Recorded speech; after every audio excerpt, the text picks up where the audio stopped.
அடிக்கிற வெயிலுக்கு கம்மங்கூழ் குடித்தா நல்லாயிருக்கும், ஆனால் அது செய்யறது கஷ்டம்னு நினைக்கிறீங்களா? அப்போ இந்த வீடியோ உங்களுக்கு தான். வாங்க எப்படி செய்யலான்னு பார்க்கலாம். டிபார்ட்மெண்ட் ஸ்டோரில் இந்த மாதிரி கம்பு குரணை வாங்கிக்கோங்க.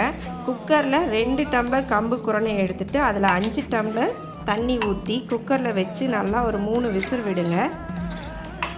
கம்பு வாங்கி க்ளீன் பண்ணணும், குத்தணும், புடைக்கணும் அந்த மாதிரி அவசியம் எதுவுமே இல்லைங்க. அவங்களே எல்லாம் க்ளீன் பண்ணி வச்சுருப்பாங்க. நம்ம சிம்பிளாக ஈஸியாக சீக்கிரமாக செஞ்சிடலாம்.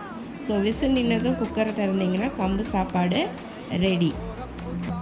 சாப்பாடு ஆறுனதுக்கப்புறம் அது உருண்டையாக பிடிச்சி ஒரு பாத்திரத்தில் நிறைய தண்ணி எடுத்து அதில் இந்த உருண்டையை போட்டு வைக்கலாங்க.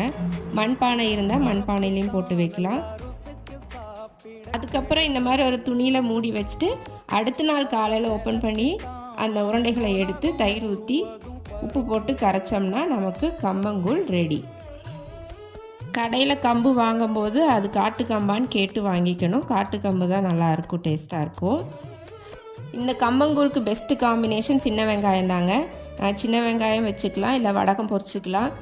மாங்காய் கட் பண்ணி போட்டு உப்பு மிளகாப்பொடி தேங்காய் எண்ணெய் போட்டு பரட்டி வச்சுக்கலாம். இது எல்லாமே அதுக்கு ஆப்டாக இருக்கும். எங்கள் வீட்டில் மாங்காய் இருக்குது, வடகம் இருக்குது, சின்ன வெங்காயம் இருக்குது. வாங்க கம்பங்கூழ் குடிக்கலாம். இதே மாதிரி நீங்களும் கம்பங்கூழ் செஞ்சு கொடுங்க. குடிச்சிட்டு எப்படி இருக்குன்னு கமெண்ட் பண்ணுங்கள். எங்கள் வீடியோ பிடிச்சிருந்தனா லைக் பண்ணுங்கள், ஷேர் பண்ணுங்கள், கமெண்ட் பண்ணுங்கள். எங்கள் சேனலை ஃபஸ்ட் டைம் பார்க்குறீங்கன்னா சப்ஸ்கிரைப் பண்ணுங்கள். நெக்ஸ்ட் வீடியோவில் பார்க்கலாம். பாய்.